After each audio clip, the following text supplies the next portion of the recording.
ನಿನ್ನೆ ಮೊನ್ನೆ ಇಷ್ಟೊತ್ತಿಗೆ ನಮಗೆಲ್ಲ ತಿಳಿದಿದ್ದು ಈ ವ್ಯಕ್ತಿ ವಾಪಸ್ ಬರ್ತಾರೆ ಭಾರತಕ್ಕೆ ಅಂತ. ಆದರೆ ನಿನ್ನೆ ತಡರಾತ್ರಿಯ ಹೊತ್ತಿಗೆ ಅವರು ಟಿಕೆಟನ್ನು ಬುಕ್ ಮಾಡಿದ್ರು ಅಂತ ನಮಗೆ ಮಾಹಿತಿ ತಲುಪಿತ್ತು.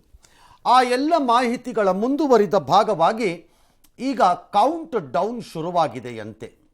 ಏನು ಭಾಳ ದೊಡ್ಡ ಐತಿಹಾಸಿಕ ಘಟನೆ ಏನೋ ನಡೀಬೇಕು, ಸೂರ್ಯನ ಚಂದ್ರನ ಮೇಲೆ ಭಾರತ ಕಾಲಿಡತ್ತೆ ಅಂತಾನೋ, ಅಥವಾ ಮಾರ್ಸ್ಗೆ ನಮ್ದು ಯಾವುದೋ ರೋವರ್ ಹೋಗಿ ಇವತ್ತು ಟಚ್ ಡೌನ್ ಆಗ್ತಾ ಇದೆ ಅಂತಾನೋ, ಅಥವಾ ನಾಳೆ ಎಲೆಕ್ಷನ್ ರಿಸಲ್ಟು 4ನೇ ತಾರೀಕು ಕೌಂಟ್ ಡೌನ್ ಅಂತ. ಕೌಂಟ್ ಡೌನ್ ಯಾವ ಕೌಂಟು ಇಲ್ಲ, ಡೌನ್ ಇಲ್ಲ. He has to count his mistakes ಮಾಡಿದರೆ and he will be down ಮಾಡಿದರೆ ಅಷ್ಟೇ. ಎಲ್ಲ ಅಂದುಕೊಂಡಂತೆ ಆದರೆ ಜರ್ಮನಿಯ ಮ್ಯೂನಿಕ್ನಿಂದ ನಾಳೆ ಮಧ್ಯಾಹ್ನ 3:35ಕ್ಕೆ ಅಲ್ಲಿಯ ಕಾಲಮಾನದಲ್ಲಿ ಲುಫ್ತಾನ್ಸಾ ಏರ್ಲೈನ್ ವಿಮಾನವನ್ನು ಹತ್ತುತ್ತಾರೆ. ಅಂದಾಜು 8 ಗಂಟೆ ಪ್ರಯಾಣ. ಅಂದರೆ ಭಾರತೀಯ ಕಾಲಮಾನದಲ್ಲಿ ನಾಳೆ ರಾತ್ರಿ, ಅಂದರೆ ನಮಗೆ ಗುರುವಾರ ರಾತ್ರಿ, ಆದರೆ ತಾಂತ್ರಿಕವಾಗಿ ಗಂಟೆಗಳ ಲೆಕ್ಕಾಚಾರ ಗಡಿಯಾರದ ಲೆಕ್ಕದಲ್ಲಿ ಶುಕ್ರವಾರ ಮುಂಜಾನೆ ಬೆಂಗಳೂರಿಗೆ ಬಂದಿಳಿಬೇಕು. ಈಗಾಗಲೇ ಆನ್ಲೈನ್ನಲ್ಲಿ ಚೆಕ್ ಇನ್ ಪ್ರಕ್ರಿಯೆ ಮುಗಿಸ್ಕೊಂಡಿದ್ದಾರೆ ಅಂತ ಸುದ್ದಿ. ಅದೆಷ್ಟೋ ಬಿಸ್ನೆಸ್ ಕ್ಲಾಸಲ್ಲಿ ಅದೊಂದು ಸೀಟನ್ನು ಕೊಟ್ಟಿದ್ದಾರೆ.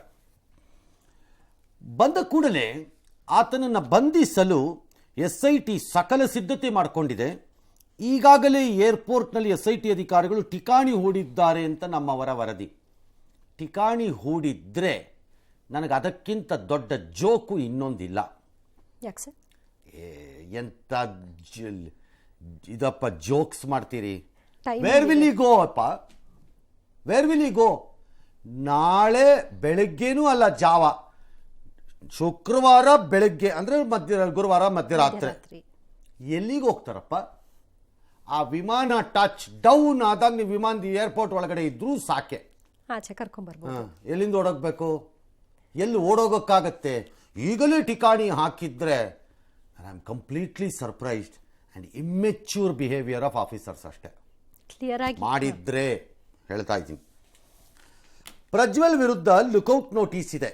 ಇದರ ಪರಿಣಾಮ ಆತನನ್ನು ಮೊದಲೇ ಇಮಿಗ್ರೇಷನ್ ಅಧಿಕಾರಿಗಳು ನಮ್ಮ ದೇಶದಲ್ಲಿ ವಶಕ್ಕೆ ಪಡ್ಕೋತಾರೆ. ಆದರೆ ನಂತರ ಒಂದೆರಡು ಕಾಗದ ಪತ್ರಗಳ ಪ್ರಕ್ರಿಯೆ ಏನಾದರೂ ಇದ್ದರೂ ಇರಬಹುದು. ಅದನ್ನು ಪೂರೈಸಿ ಆತನನ್ನು ಸ್ಥಳೀಯ ಪೊಲೀಸರಿಗೆ ಈ ಪ್ರಕರಣದಲ್ಲಿ SIT ಅಂತಿದ್ದಾರೆ, ಅವರಿಗೆ ಹ್ಯಾಂಡ್ ಓವರ್ ಮಾಡ್ತಾರೆ, ಕೊಡ್ತಾರೆ ಕೈಗೆ. ಪೆನ್ಡ್ರೈವ್ ಪ್ರಕರಣದ ವರದಿಗಳಿಂದ ಖಿನ್ನತೆಗೆ ಜಾರಿದ್ದೇ ಎಂದಿರುವ ಪ್ರಜ್ವಲ್ ಭಾರತಕ್ಕೆ ಬರಲು ತಯಾರಿಯಾದರೂ ಕೌನ್ಸಲಿಂಗ್ ಪಡೆದ ನಂತರ ಅಂತ ಇರ್ಬೋದು, ನನಗೆ ಗೊತ್ತಿಲ್ಲ. That is his problem.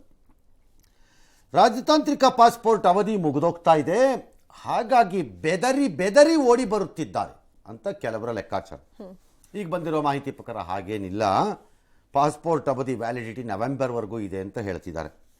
ಈ ಎಲ್ಲದರ ಮಧ್ಯೆ ಆ ವ್ಯಕ್ತಿ ಜನಪ್ರತಿನಿಧಿಗಳ ನ್ಯಾಯಾಲಯದಲ್ಲಿ 3 FIRಗಳಿಗೆ ಸಂಬಂಧಪಟ್ಟಂತೆ ನಿರೀಕ್ಷಣಾ ಜಾಮೀನಿಗೆ ಅರ್ಜಿಯನ್ನು ಹಾಕ್ಕೊಂಡಿದ್ದಾರೆ. ಅವರ ವಕೀಲರು ಇವತ್ತೇ ವಾದ ಮಾಡಿಬಿಡ್ಬೇಕು, ಇವತ್ತೇ ಆಗ್ಬಿಡ್ಬೋದು ಅಂತ. ನ್ಯಾಯಮೂರ್ತಿಗಳು ಹಾಗೆಲ್ಲ ಆಗೋದಿಲ್ಲ, ಮೇ 31ನೇ ತಾರೀಕು ಮಾಡೋಣ ಅಂತ ಹೇಳಿದ್ದಾರೆ. ಇಲ್ಲ ತುರ್ತು ಮಾಡಿಬಿಡ್ಬೇಕು ಪ್ಲೀಸ್ ಮನವಿ ಅಂತ. ಸಾಧ್ಯ ಇಲ್ಲ ಅಂದರೆ ಸಾಧ್ಯ ಇಲ್ಲ, 31ನೇ ತಾರೀಕಿಗೆ ಬನ್ನಿ ಅಂತ ಜಡ್ಜು ಹೇಳಿ ಕಳಿಸ್ಕೊಟ್ಟಿದ್ದಾರೆ.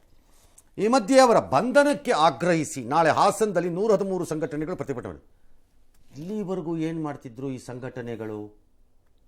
ಅವ್ರು ಬಂದು ಈ ವಿಮಾನ ನಿಲ್ದಾಣದಲ್ಲಿ ಇಳಿದ ಮೇಲೆ, ಅವ್ರು ಬಂಧನ ಆಗೋದು ಗ್ಯಾರಂಟಿ ಆದಮೇಲೆ ಸಂಘಟನೆಗಳು ಬಂದು ಹೇಳೋದು ಏನಿದೆ ಇದರಲ್ಲಿ? ಪ್ರತಿಭಟನೆ ಮಾಡ್ತೀವಿ, ಮಾಡ್ಬೋದು ಬೇಕಾರೆ. ಮುಂಚೆನೇ ಡಿಸೈಡ್ ಆಗಿತ್ತು ಪ್ರತಿಭಟನೆ ಮಾಡ್ತೀವಿ ಅಂತ, ಈಗ ಇದಕ್ಕೆ ಆ್ಯಡ್ ಮಾಡ್ಬೋದು. ಬೇಕು ಪ್ರತಿಭಟನೆ ಯಾರು ಬೇಕಾದ್ರೂ ಮಾಡ್ಬೋದು. That's not a trouble. ಅವ್ರವ್ರಿಗೆ ತೋಚಿದಂಗೆ ಅವರವರ ಭಾವನೆಗೆ ತಕ್ಕಂತೆ ಅವ್ರಿಗೆ ಏನು ಅನಿಸುತ್ತೋ. ಯಾಕಂದರೆ ಹೆಣ್ಣು ಮಕ್ಕಳಿಗೆ ನ್ಯಾಯವನ್ನು ಕೊಡಿಸುವ ಉದ್ದೇಶ ಈ ಸಂಘಟನೆಗಳಿಗಿರುತ್ತೆ ಅಂತ ನಮ್ಮ ಭಾವನೆ. ಹೌದು ತಾನೆ? ಆ ಉದ್ದೇಶದಿಂದನೇ ಮಾಡ್ತಿದೀವಿ ಅಂತ. ಪ್ರಜ್ವಲ್ ಎಂಬ ವ್ಯಕ್ತಿ ಮಾಡಿರಬಹುದಾದ ಅಥವಾ ಆರೋಪ ಇರಬಹುದಾದ ವಿಚಾರಗಳಲ್ಲಿ ಹೆಣ್ಣು ಮಕ್ಕಳುಗಳಿಗೆ ತೊಂದರೆ ಆಗಿದೆ, ಅವರು ಸಂತ್ರಸ್ತೆಯರೀಗ, ಅವ್ರಿಗೆ ನ್ಯಾಯ ಸಿಗಬೇಕು ಅನ್ನೋದು ತಾನೇ ಈ ಸಂಘಟನೆಗಳ ಉದ್ದೇಶ. ಹಾಗಿದ್ದರೆ ಆ ಸಂಘಟನೆಗಳು ನಾಳೆ ಪ್ರತಿಭಟನೆ ಮಾಡುವಾಗ ಇದನ್ನು ಹಾದಿ ಬೀದಿಯಲ್ಲಿ ಹಂಚಿದ ಕಚಡಗಳನ್ನು ಕೂಡ ಬಂಧಿಸಬೇಕು, ಹೆಡೆಮುರಿ ಕಟ್ಟಿ ಹಲ್ಲು ಉದುರಿಸಬೇಕು ಅಂತ ಹೇಳಬೇಕು. ಎರಡೂ ಹೆಣ್ಣು ಮಕ್ಕಳದ್ದೇ ವಿಚಾರ. ಅವ್ರ ಮಾನ ಅಂತ ಪ್ರಾಣ ನನ್ನ ಆರ್ಗ್ಯುಮೆಂಟ್. ಗೊತ್ತಿಲ್ಲ ಅವ್ರ ತೀರ್ಮಾನ, ಅವ್ರಿಗೆ ಏನು ಬೇಕೋ, ನನಗೆ ಯಾವ ಪೋರ್ಷನ್ ಬೇಕೋ ಆ ಪ್ರೊಪೋರ್ಷನಲ್ಲಿ ಮಾತ್ರ ನಾನು ಪ್ರತಿಭಟನೆ ಮಾಡ್ತೀನಿ ಅಂದ್ರೆ ಅದು ಅವ್ರ ಹಕ್ಕದು, ಮಾಡ್ಬೋದು. ಎಸ್, ಇಶ್ಯೂ ಆಗಿರೋದ್ರಿಂದ ಅರೆಸ್ಟ್ ಮಾಡಲೇಬೇಕು, ಅವ್ರನ್ನ ಅರೆಸ್ಟ್ ಮಾಡ್ತಾರೆ. ಅವರು SITನವ್ರು ಕಾಯ್ತಾ ಇದ್ದಾರೆ, ಅದಕ್ಕೋಸ್ಕರ ಅರೆಸ್ಟ್ ಮಾಡಿ ಅವರ ಹೇಳಿಕೆಗಳು ಮತ್ತೊಂದು ಅವರ ಪ್ರೋಸೆಸ್ ಸ್ಟಾರ್ಟ್ ಆಗುತ್ತೆ. ಏರ್ಪೋರ್ಟ್ನಲ್ಲೇ ಅಲ್ಲೇ ಮಾಡಬೇಕು, ಯಾಕೆಂದರೆ ವಾರಂಟ್ ಇಶ್ಯೂ ಆಗಿದೆ. ಸರ್, ರಾಜತಾಂತ್ರಿಕ ಪಾಸ್ಪೋರ್ಟ್ ನವೆಂಬರ್ವರೆಗೂ ವ್ಯಾಲಿಡಿಟಿ ಇದೆ ಅಂತಾರಲ್ಲ ಸರ್, ಈಗ ಅವ್ರಿಗೆ ಅದನ್ನ ರದ್ದು ಮಾಡ್ಕೊಳ್ಳೋದಕ್ಕೆ ಅವಕಾಶ ಇರುತ್ತೆ ಸರ್? ಯಾರಿಗೆ? ಮತ್ತೆ ಎಲ್ಲಾದ್ರೂ ಹೋಗ್ಬಿಟ್ರೆ ಅಂತ ಅರೆಸ್ಟ್ ಹಾಗಾಗಲ್ಲ.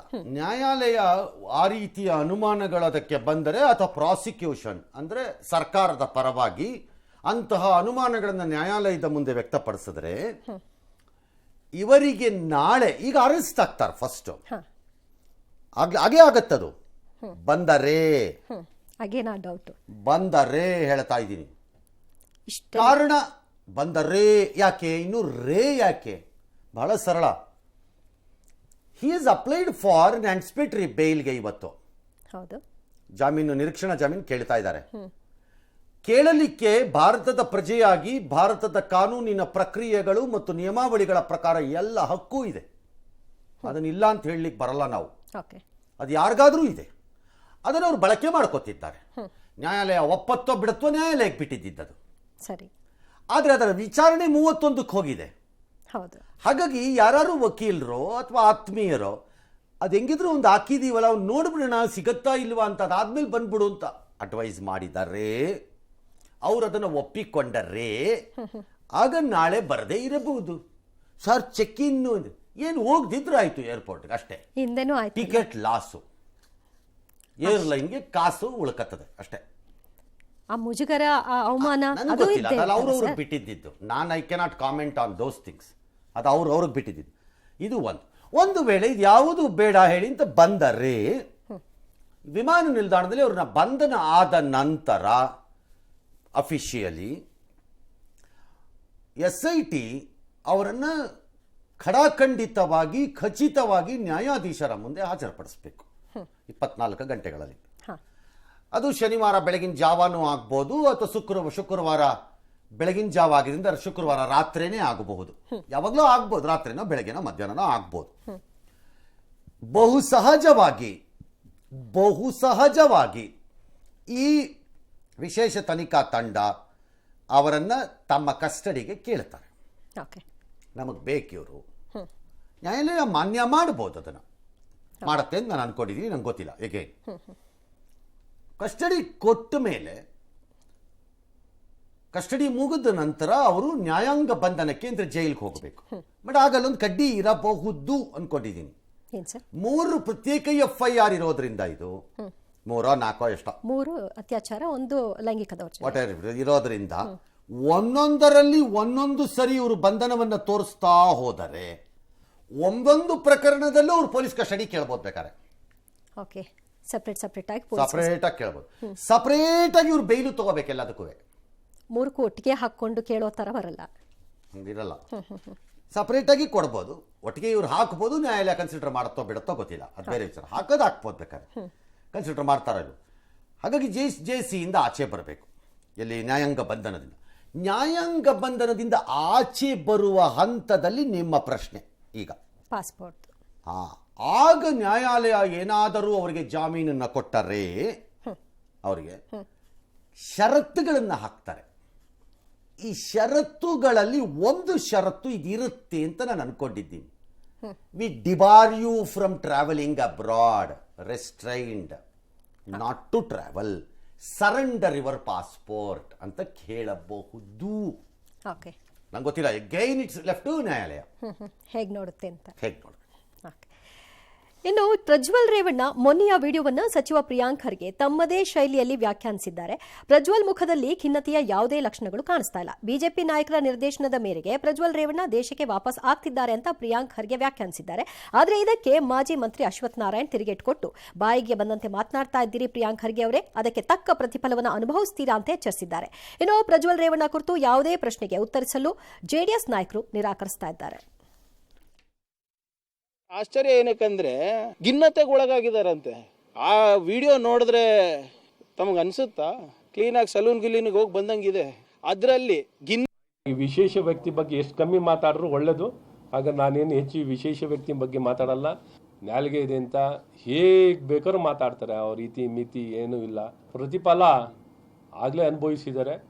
ಇನ್ನೊಂದು ಜೂನ್ 4ನೇ ತಾರೀಕು ಇನ್ನೊಂದು ಅನುಭವಿಸ್ತಾರೆ.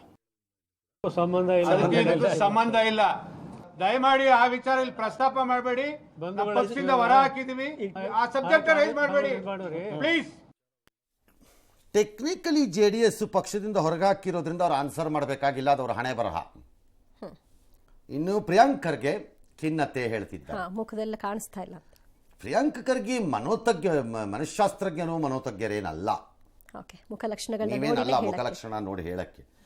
ಇರಬಹುದು, ಇಲ್ಲದೆಯೂ ಇರಬಹುದು, ನನಗೆ ಗೊತ್ತಿಲ್ಲ ಅದು. ಪ್ರಿಯಾಂಕ್ ಖರ್ಗೆ ಕೆಲವೊಮ್ಮೆ ತಮ್ಮ ಅಧ್ಯಯನ ಪೂರ್ವಕವಾದಂತಹ ಬಹಳ ಬಹಳ ದೊಡ್ಡ ಮಾತುಗಳನ್ನು ಕೆಲವು ಸರಿ ಆಡ್ತಾರೆ ಅವರು. I don't think you are equipped to say that ಆತ ರೀತಿ ಸೈಕಾಲಜಿಸ್ಟ್ ಥರ ನೋಡಿ ಅಸೆಸ್ ಮಾಡ್ತೀನಿ ಅಂತ. You are not. ಹೌದು ಅಲ್ವಾ? ನೋಡಿದ ತಕ್ಷಣ ನಾಳೆ ಯಾವ್ದಾದ್ರು ಪಕ್ಷದಲ್ಲಿ ಏನಾದ್ರು ನಡೆದಾಗ ಕಾಂಗ್ರೆಸ್ ಅಲ್ಲಿ ಇವ್ರ ಮಕ ನೋಡಿದ್ರೆ ಅವ್ರಿಗೆ ದುಃಖ ಆಗಿದೆ ಅನ್ಸತ್ತೇನ್ರಿ ಅಂತಂದ್ರೆ ಆಗ ಅವ್ರ ಸೈಕಾಲಜಿ ಪ್ರಕಾರ ಒಪ್ಕೋಬೇಕಾಗತ್ತೆ. ಏನಿಯೋ ಅದು ಖರ್ಗೆ ಅವರು ಅವರ ಆಳ ಅನುಭವ ಮತ್ತು ಜ್ಞಾನ ಇರೋದ್ರಿಂದ ಅದನ್ನು ಮಾತಾಡಿರ್ಬೋದು. ಯಾವ್ದಾರು ಹಂತದಲ್ಲಿ ಅವರೊಂದು ಮನಃಶಾಸ್ತ್ರ ತೆಗೆದು ಓದಿರ್ಲು ಗೊತ್ತಿಲ್ಲ. ಮೊದಲು ಬಿಜೆಪಿ ಅವರೇ ಕಳಿಸಿದ್ರು ಅಂತ, ಈಗ ಅವ್ರ ನಿರ್ದೇಶನದಿಂದನೇ ಬರ್ತಿದ್ದಾರೆ ಅಂತ ಇರ್ಬೋದು, ಇರ್ಬೋದು. That is politics. ಅದು ಅದಕ್ಕೆ ಬಿಜೆಪಿ ಅವರು ಉತ್ತರ ಕೊಡ್ಲಿ, ಅದಕ್ಕೆ ನಾನು ಉತ್ತರ ಕೊಡಕ್ಕಾಗಲ್ಲ. KR ನಗರದ ಕೇಸಲ್ಲಿ ಬಂಧನದ ಭೀತಿ ಎದುರಿಸ್ತಾ ಇದ್ದಾರೆ ಅನ್ಕೋತಿದ್ದೀವಿ. ಭವಾನಿ ರೇವಣ್ಣ ನಿರೀಕ್ಷಣಾ ಜಾಮೀನಿಗೆ ಅರ್ಜಿಯನ್ನು ಸಲ್ಲಿಸಿದ್ದಾರೆ. ಜನಪ್ರತಿನಿಧಿಗಳ ನ್ಯಾಯಾಲಯ ಸನ್ಮಾನ್ಯ ನ್ಯಾಯಮೂರ್ತಿಗಳ ಮುಂದೆ ಮೇ 31ಕ್ಕೆ ನ್ಯಾಯಾಲಯ ತನ್ನ ಆದೇಶವನ್ನು ಕಾಯ್ದಿರಿಸಿದೆ. ಈಗ ವಿಚಾರಣೆ ವೇಳೆ SIT ಅದನ್ನು ಬಲವಾಗಿ ವಿರೋಧಿಸಿದೆ. ಕೊಡಕೂಡದು ಜಾಮೀನು ಅಂತ. ಹಲವಾರು ಆರೋಪಗಳನ್ನು ಅಥವಾ ಸಾಕ್ಷ್ಯ ಇದೆ ನನ್ನ ಬಳಿ ಅಂತನೋ ಏನೋ ವಾದವನ್ನು ಮಂಡಿಸಿದೆ. ಲಕೋಟೆಯಲ್ಲಿ ಏನೋ ಒಂದು ವರದಿಯನ್ನು ಕೋರ್ಟಿಗೆಲ್ಲ ಕೊಟ್ಟಿದೆ. ಈ ಭವಾನಿ ಪರ ವಕೀಲರಿಗೆ ಆಕ್ಷೇಪ ಎತ್ತಿದ್ದಾರೆ. ಸಂತ್ರಸ್ತೆ ಹೇಳಿಕೆಯ ಅಂದರೆ KR ನಗರದ ಕಿಡ್ನ್ಯಾಪ್ ಆಗಿದೆ ಮಾಡಿಸೋದಕ್ಕೆ ಭವಾನಿನೇ ಮಾಡಿಸಲು A2ಗೆ ಭವಾನಿ ತಿಳಿಸಿದ್ದಾರೆ. A2 ಬೇರೆಯವರು ಯಾರೋ, ಆರೋಪಿ ನಂಬರ್ 2 ಬೇರೆಯವರು ಯಾರೋ. ಭವಾನಿ ಹೇಳಿದ್ದಾರೆ. ಭವಾನಿ ಬೋನ್ ಸಂಭಾಷಣೆಯ ಸಾಕ್ಷ್ಯ ತಮ್ಮ ಬಳಿ ಇದೆ. ಸತೀಶ್ ಬಾಬಣ್ಣ ಮೊಬೈಲ್ನಿಂದ ಕಾಲ್ ರೆಕಾರ್ಡ್ ಪಡೆಯಲಾಗಿದೆ. ಓಕೆ, ಅಂದ್ರೆ ಸತೀಶ್ ಬಾಬಣ್ಣ ಎಂಬ ವ್ಯಕ್ತಿಯ ಮೊಬೈಲ್ನಲ್ಲಿ ಭವಾನಿ ಮಾತಾಡಿದ್ದಾರೆ ಅಂತ. ಭವಾನಿ ತನ್ನ ಮೊಬೈಲಲ್ಲಿ ಮಾತಾಡಿದ್ದಾರೆ ಅಂತ ಅಲ್ಲ, ಅಲ್ಲಿ ಅವ್ರ ಮೊಬೈಲಿಂದ ಇದನ್ನು ಕಲೆಕ್ಟ್ ಮಾಡಿದೀವಿ ಅಂತ ಅವ್ರ ಮೊಬೈಲಲ್ಲಿ ಇದೆ. ಆ ಸಂಭಾಷಣೆಯಲ್ಲಿ ಮೇಡಮ್ ಎಂದು ಬಾಬಣ್ಣ ಸಂಬೋಧಿಸುತ್ತಾರೆ. ಸೊ ಮೇಡಮ್ ಅಂದ ಕೂಡಲೇ ಅದು ಭವಾನಿನೇ ಅನ್ನೋದು ಅಂತ SIT ತೀರ್ಮಾನ. ಹೌದು, ಅವ್ರ ಜೊತೆಗೆ ಮಾತಾಡಿದ್ದಾರೆ. ಮೇಡಮ್ ಅಂದ್ರೆ ಭವಾನಿ ಅಂತ ಅರ್ಥ ಅದು ಅಂತ ಇವ್ರು ಹೇಳ್ತಿರೋದು. 150 ಸೀರೆ ಕೊಡಿಸಿ ಅಂತ ಭವಾನಿ ಹೇಳ್ತಾರಂತೆ. ಅದರಿಂದ ವಿಡಿಯೋ ಮಾಡಿಸಿದ್ದಾರೆ, ಕುಟುಂಬಕ್ಕೆ ಬೆದರಿಕೆ ಹಾಕಿದ್ದಾರೆ, ಸಾಕ್ಷಿಗಳಿದೆ. ರಾಜಕೀಯ ಪ್ರಭಾವ ಇರೋ ಮಹಿಳೆ, ಯಾವುದೇ ನಾವು ಥ್ರೆಟ್ ಮಾಡಿಲ್ಲ, ಆದರೂ ಯಾಕೆ ಓಡೋಗಿದ್ದಾರೆ, ಭವಾನಿಗೆ ನಿರೀಕ್ಷಣಾ ಜಾಮೀನು ಮಂಜೂರು ಮಾಡಬಾರದು ಅಂತ ಇವ್ರದ್ದು ವಾದ. ಅದಕ್ಕೆ ಅವರು ಪ್ರಕರಣದಲ್ಲಿ ಹೆಸರಿಲ್ಲ, ಯಾರೋ ಅವ್ರ ವಿರುದ್ಧ ಹೇಳಿಕೆ ಕೊಟ್ಟಿಲ್ಲ, ಆರೋಪ ಇಲ್ಲ ನೇರವಾಗಿ. ಯಾತಕ್ಕೆ ಮಾಡ್ತೀರಿ ನೀವು ಯಾಕೆ ಆಕ್ಷೇಪ ಅಂತ ಇವರು ವಾದ. Very good. ನ್ಯಾಯಮೂರ್ತಿಗಳು ಎರಡೂ ಕೇಳಿದ್ದಾರೆ. 31 ತೀರ್ಪು ಕೊಡ್ತಾರೆ. ಅಲ್ಲ, ವಿಡಿಯೋ ಹೊರಗೆ ಬಂದಿದ್ದು ಅಥವಾ ಕಾಲ್ ರೆಕಾರ್ಡ್ ಇದು ಸಾಕ್ಷ್ಯವಾಗುತ್ತಾ ಅಂತ ನನಗೆ ಗೊತ್ತಿಲ್ಲ. ಅದೆಲ್ಲ ನಾನು ಹೇಳಕ್ಕಾಗಲ್ಲ, ಜಡ್ಜ್ಗಳು ಹೇಳಿ ಅದನ್ನ ಹೇಳ್ತಾರೆ. ಬಟ್ ನನಗೆ ಅಚ್ಚರಿಯಾಗಿ ಕಾಣಿಸ್ತಾ ಇದೆ ಒಂದು 2-3 ಆರ್ಗ್ಯುಮೆಂಟ್ ಇದರಲ್ಲಿ. ಎಕ್ಸ್ಟ್ರೀಮ್ಲಿ ಸರ್ಪ್ರೈಸ್ಡ್ ಈ ಆರ್ಗ್ಯುಮೆಂಟ್ಸ್ ನನಗೆ. ಆನ್ ಒನ್ ಸೈಡ್ SIT ಹೇಳುತ್ತೆ ಕೊಡಬೇಡಿ ಜಾಮೀನು ಅವ್ರಿಗೆ ಅಂತ ಹೇಳುತ್ತೆ. ಇನ್ನೊಂದು ಕಡೆ ಹೇಳುತ್ತೆ ನಾವು ಅವ್ರಿಗೆ ನೋಟಿಸೇ ಕೊಟ್ಟಿಲ್ಲ ಅನ್ನತ್ತೆ. ಇನ್ನೊಂದು ಕಡೆ ನೋಡಿದ್ರೆ ಆಕೆನ ಆರೋಪಿನೂ ಮಾಡಿಲ್ಲ ಯಾವುದೇ FIR ನಲ್ಲಿ. 8, 10, 16, 26 ಆರೋಪಿನೂ ಮಾಡಿಲ್ಲ. ಇನ್ನೊಂದು ಕಡೆ ಹೇಳುತ್ತೆ ಬಲವಾದ ಸಾಕ್ಷ್ಯ ಇರೋದ್ರಿಂದ ನೀವು ಅವ್ರು ಕೊಡ್ದು ಅನ್ನತ್ತೆ. ಹಾಗಿದ್ದರೆ ಆರೋಪಿ ಯಾಕೆ ಮಾಡಲಿಲ್ಲ, ನೋಟಿಸ್ ಯಾಕೆ ಕೊಡ್ಲಿಲ್ಲ ಅಂತ ನಂಗೆ ಗೊತ್ತಾಗ್ತಾ ಇಲ್ಲ. ಅದೇ ಇಲ್ಲದೆ ಅವರಿಗೆ if there is a reasonably acceptable evidences ಇದ್ದಾಗ SIT ಆಟೋಮ್ಯಾಟಿಕ್ ವರ್ಕ್ ಏನಾಗಬೇಕು ಇನ್ವೆಸ್ಟಿಗೇಷನಲ್ಲಿ, ಐದರ್ ನೋಟಿಸ್ ಕೊಡಬೇಕು, ಆರ್ ಅರೆಸ್ಟ್ ಮಾಡೋಕ್ಕೆ ಪ್ರೊಸೀಜರ್ಸ್ ಸ್ಟಾರ್ಟ್ ಮಾಡ್ಕೋಬೇಕು, ಅಥವಾ ಅಕ್ಯೂಸ್ಡ್ ಆಗಿ ತೋರಿಸ್ಬೇಕು ಎಲ್ಲರೂ ಒಂದು ಕಡೆ. ಯಾವುದೂ ಇಲ್ಲ, ಸಂಬಂಧವೇ ಇಲ್ಲದೆ ಇದಕ್ಕೆ ಆಕ್ಷೇಪ ಹೆಂಗಾಗ್ತಾರೆ ಅಂತ ನನಗೆ ಭಾಳ ಅಚ್ಚರಿಯಾಗಿ ಕಾಣಿಸ್ತಾ ಇದೆ ಇವರ ಇನ್ವೆಸ್ಟಿಗೇಷನ್ ಸ್ಟೈಲು ಅಥವಾ ಅವರ arguments. I am surprised, completely surprised actually, ನನ್ನ ಅನುಭವದಲ್ಲಿ ಹೇಳೋದಿದ್ದನ್ನು ಈ ಪರ್ಟಿಕ್ಯುಲರ್ ಕೇಸಲ್ಲಿ. ಏನಿಯೋ ಈ ವಾದ ಪ್ರತಿವಾದಗಳನ್ನು ಸಹಜವಾಗಿ ನ್ಯಾಯಮೂರ್ತಿಗಳು ಕೇಳಿರ್ತಾರೆ. ಅವ್ರಿಗೆ ಆಯಾ ಇದರಲ್ಲಿ ಏನು ಅನ್ಸತ್ತೆ ಮತ್ತು ಅವ್ರು ಏನೋ ಕೊಟ್ಟಿರೋ ಸಾಕ್ಷ್ಯದ ರೂಪದಲ್ಲಿ ಏನೇನು ಕೊಟ್ಟಿದ್ದಾರೆ ಅದರದ್ದು ತೂಕ ಮೌಲ್ಯ ಏನಿದೆಯೋ ಆ ಪ್ರಕಾರದಲ್ಲಿ ಅವರೊಂದು ನಿರ್ಧಾರವನ್ನು 31ನೇ ತಾರೀಕು ಕೊಡ್ತಾರೆ.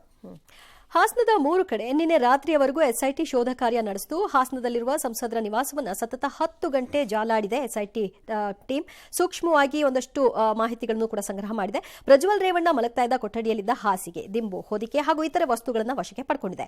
ಹೊಳೆನರಸೀಪುರದ HT ರೇವಣ್ಣ ನಿವಾಸ ಹಾಗೂ ಚನ್ನರಾಯಪಟ್ಟಣದ ಫಾರ್ಮ್ ಹೌಸ್ನಲ್ಲಿ ಸುಮಾರು 2 ಗಂಟೆಗೂ ಹೆಚ್ಚು ಕಾಲ ತಪಾಸಣೆ ಮಾಡಿದೆ. ಈ ಮಧ್ಯೆ ಪೆನ್ಡ್ರೈವ್ ಹಂಚಿಕೆ ಕೇಸ್ನಲ್ಲಿ ನಿನ್ನೆ ಚೇತನ್ ಮತ್ತು ನವೀನ್ ಗೌಡನನ್ನು ಅರೆಸ್ಟ್ ಮಾಡಿದ SIT ಇಂದು ಅವರನ್ನು ಹಾಸನ ಕೋರ್ಟ್ ಮುಂದೆ ಹಾಜರುಪಡಿಸಿ 3 ದಿನ ಕಸ್ಟಡಿಗೆ ಪಡ್ಕೊಂಡಿದೆ.